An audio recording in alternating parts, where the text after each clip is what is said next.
So to follow up on the relationship of the strength of a conjugate acid and a conjugate base with the Ka and the Kb values, we can come back to that concept of salt hydrolysis.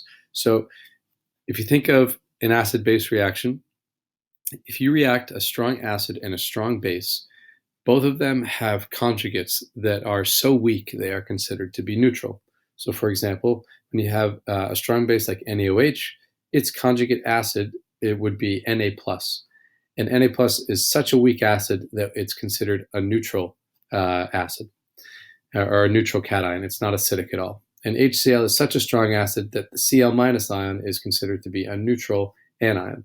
So when you form an ionic compound, when you form a salt from the reaction of a strong base and a strong acid, those salts will always be overall neutral in character. So a very common question from the IB is to ask you to predict, to give you a salt and have you predict whether or not it would be acidic, basic, or neutral.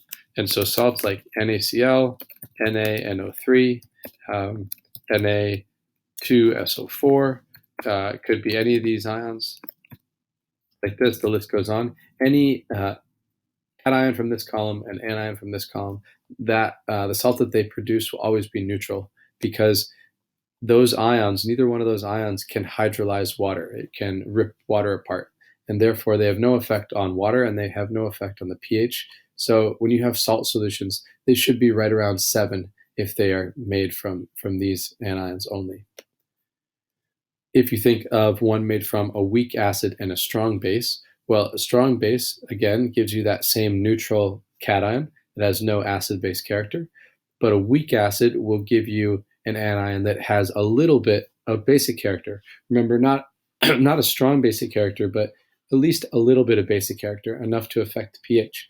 So if you make a salt like sodium ethanoate, is a common one, or sodium hydrogen carbonate, like baking soda, they have the effect of raising the pH of the solution that they're added to, because they have a conjugate acid ion that is really not acidic at all, it's neutral, and they have an anion that is a little bit basic. So strong acid or weak acid plus strong base forms a basic salt. And you can show that that anion could then react with water, and it could, to a very small extent, produce some OH- ions in the solution.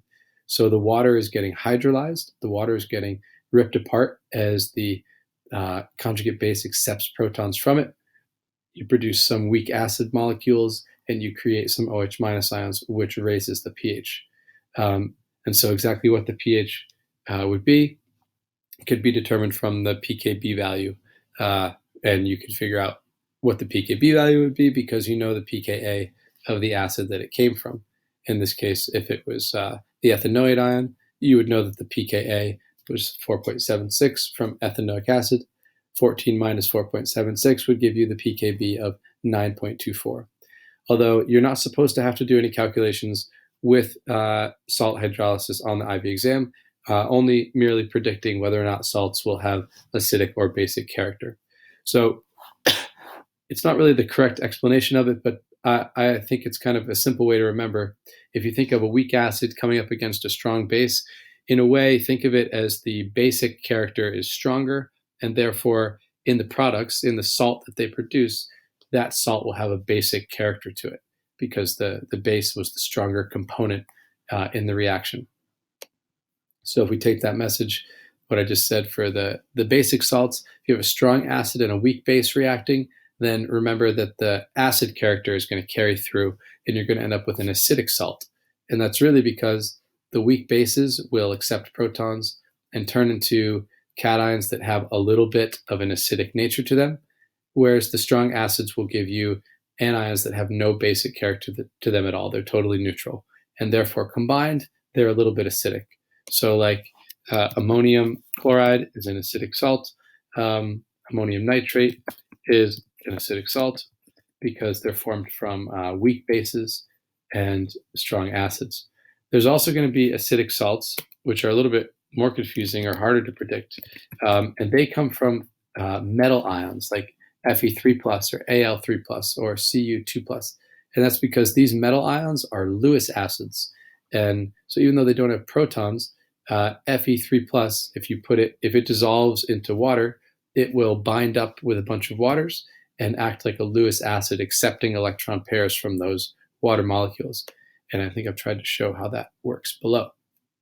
So first, a more classic Bronsted-Lowry weak acid, conjugate acid here in ammonium will donate protons to water, forming some amount of H3O plus, and therefore it's going to drop the pH down below 7. I guess I didn't show it in this video, so I'll have to show it to you in class. But essentially, these, I think I showed it to you in the Lewis theory video, if I'm remembering correctly. But yeah, just to come back, these metal ions are probably the weirdest ones to watch for. When you get a salt that contains a transition metal ion, you should know that it's acidic because they are acting as Lewis acids. And as they bind up with water, it can lead to the release of more H plus into the solution, and therefore it'll drop the pH. The last combination is weak acids with weak bases.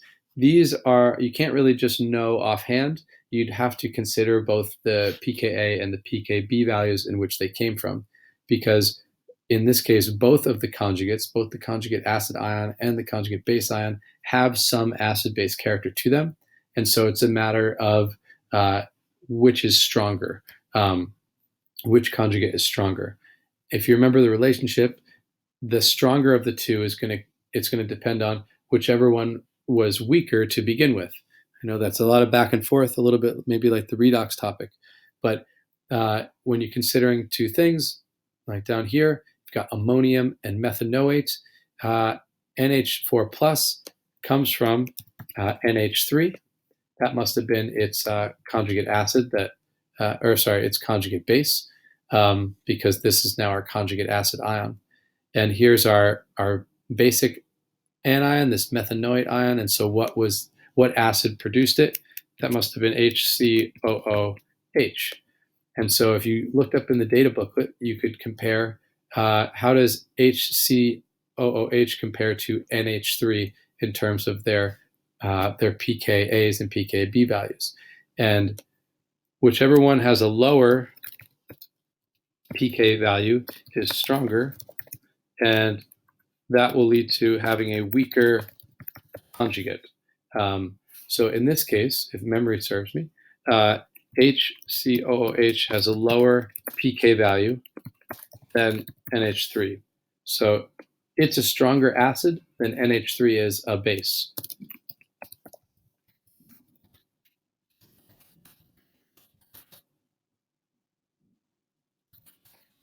And therefore, as a result of that, you would know that the HCOO minus ion is a weaker base than NH4 is an acid.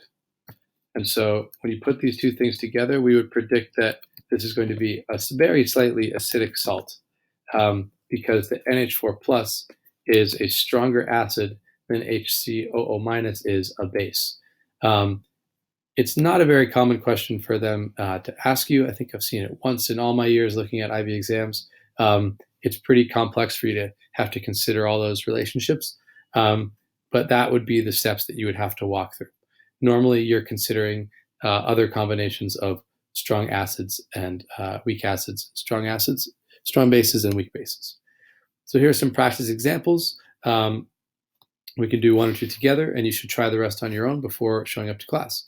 Okay, so in this one, the positive ion always comes from the base. So what base would this have come from? Looks like probably barium hydroxide, which is a strong base. So strong base. And CH3COO comes from CH3COOH as a weak acid. And so when I see this combination, I think of strong base overpowering the weak acid, which means we're going to have a basic salt.